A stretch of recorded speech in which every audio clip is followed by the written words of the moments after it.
Assalamualaikum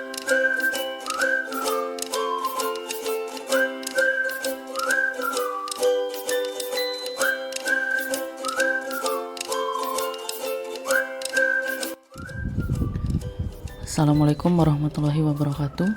Saya Dede Supriyatna, mahasiswa Universitas Teknologi Digital. Pada kesempatan kali ini saya akan membahas tentang simulasi alur kegiatan ekspor-impor. Video ini saya buat untuk memenuhi tugas evaluasi akhir semester mata kuliah kegiatan manajemen ekspor-impor. Proses ekspor-impor tentu saja tidak bisa dilakukan dengan sembarangan. Banyak tahapan yang harus dilakukan oleh kedua belah pihak, yaitu importir dan eksportir. Tahapannya juga sangat panjang, sehingga transaksi hingga penerimaan barang tidak akan berlangsung dengan cepat. Hal pertama yang harus diperhatikan yaitu sales contract. Hubungan antara pembeli dan penjual akan terhubung dengan surat persetujuan atau sales contract. Surat tersebut juga merupakan follow-up dari purchase order yang diminta oleh pihak importir. Surat persetujuan tersebut berisi tentang persyaratan pembayaran yang akan dijual, misalnya harga, jumlah, mutu, cara distribusi, dan sebagainya. Hal paling dasar yang perlu dilakukan oleh pembeli untuk pengisian aplikasi pembukuan terhadap pihak bank adalah sales contract. Ada beberapa hal yang harus dilakukan dalam proses sales contract, yaitu sebagai berikut. Yang pertama yaitu promosi. Komoditas yang akan diekspor bisa dipromosikan melalui berbagai media promosi seperti majalah, koran, dan sebagainya. Promosi juga bisa dilakukan melalui lembaga-lembaga yang berhubungan ekspor. Misalnya adalah Ditjen PEN, Kamar Dagang, Industri, dan sebagainya. Yang kedua yaitu inquiry. Importir akan mengirimkan surat permintaan kepada eksportir untuk suatu komoditas. Surat tersebut biasanya berisi tentang harga, waktu pengiriman, dan deskripsi barang. Yang ketiga yaitu overseas. Surat permintaan yang dikirim oleh importir kemudian akan dikirim oleh eksportir melalui overseas. Di dalam overseas akan terdapat keterangan-keterangan yang sesuai dengan permintaan importir. Ketentuan pembayaran dan pengiriman sampel juga terdapat dalam overseas. Yang keempat yaitu order sheet. Setelah itu importir akan mendapatkan penawaran dari pihak eksportir dan menganalisanya. Jika sudah setuju, importir akan mengirimkan surat pesanan dalam bentuk order sheet dan purchase order kepada pihak eksportir. Yang kelima yaitu sales contract. Eksportir akan mempersiapkan surat kontrak jual beli yang sesuai dengan data yang terdapat pada order sheet. Yang keenam yaitu sales confirmation. Setelah surat kontrak sudah sampai di pihak importir, kemudian akan mempelajarinya. Jika sudah setuju, maka sales kontrak tersebut akan ditandatangani oleh importir. Kemudian surat tersebut akan dikirimkan lagi kepada eksportir sebagai sales confirmation.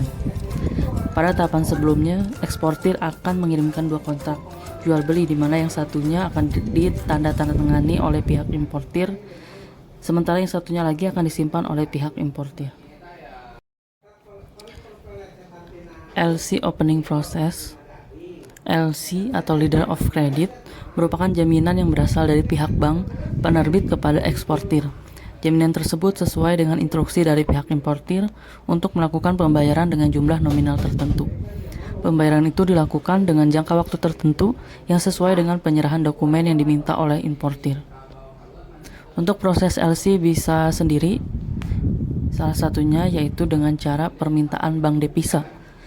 Pihak importir akan meminta bank devisa untuk membuka LC sebagai jaminan.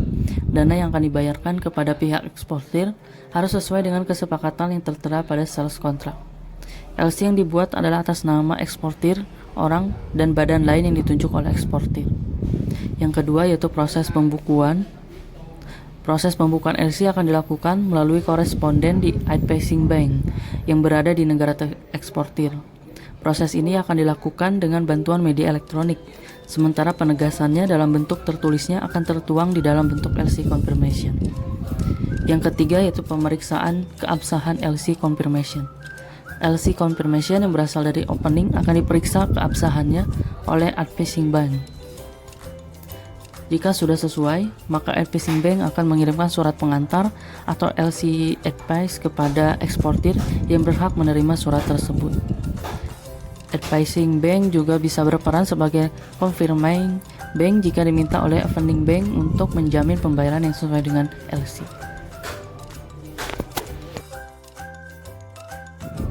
Selanjutnya untuk proses cargo shipment, tanda bahwa pihak eksportir telah mengirimkan barang kepada importir bisa dilakukan dengan proses cargo shipment. Barang tersebut juga sesuai dengan apa yang tercantum dalam LC. Tahapannya yaitu pertama, shipment booking, yang kedua itu pengiriman, dan yang ketiga yaitu penerimaan dokumen oleh importir. Shipping document negotiation, pencairan dokumen pengapalan untuk ekspor akan terjadi dalam proses ini. Ini juga termasuk proses untuk klaim barang yang telah dibayar oleh importir. Tahapan dalam proses ini yang kita ketahui yaitu yang pertama, eksportir akan mempersiapkan semua keperluan dokumen lain yang disyaratkan dalam dokumen tersebut dan diserahkan kepada advising bank yang telah ditentukan dalam LC untuk memperoleh pembayaran. Kemudian dokumen pengapalan yang dikirim oleh eksportir kemudian akan diperiksa keakuratan dan kelengkapannya oleh advising bank. Jika sesuai dengan LC, maka advising bank akan melakukan pembayaran yang sesuai dengan tagihan eksportir. Dokumen pengapalan akan dikirimkan oleh advising bank kepada opening bank. Tujuannya yaitu untuk mendapatkan pelunasan pembayaran yang dilakukan kepada eksportir. Kelengkapan dan keakuratan dokumen pengapalan juga akan diperiksa oleh opening bank. Jika cocok dengan LC, maka opening bank akan memberikan pelunasan pembayaran kepada advising bank. Pihak importir akan mendapatkan pemberitahuan mengenai penerimaan dokumen dari opening bank. Untuk mendapatkan dokumen pengapalan, importir harus melakukan pelunasan tersebut. Dokumen tersebut sangat penting untuk pengambilan barang dari saving agent atau bea cukai. Demikian adalah kegiatan dari alur simulasi ekspor impor barang. Wassalamualaikum warahmatullahi wabarakatuh.